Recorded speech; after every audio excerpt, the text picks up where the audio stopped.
என்னடா இப்படி பேசுற? அப்ப என்ன உண்மையா லவ் பண்ணலையா? ஐடியா எடுத்து விட்டு அதுக்கப்புறம் டேய் நான் பிராங்க் பண்ணேன்டா, சும்மா சொன்னேன். பிராங்க் ஐயோ அப்ப நான் பிராங்க் சும்மா கொஞ்சம் சொல்லிக்கிறேன். ரைட் போலாம். விருமாண்டி விருமாண்டி.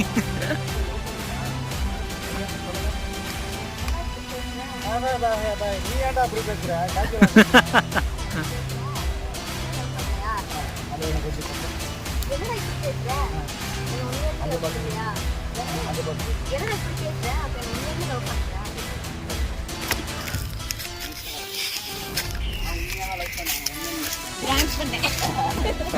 பண்ணேன்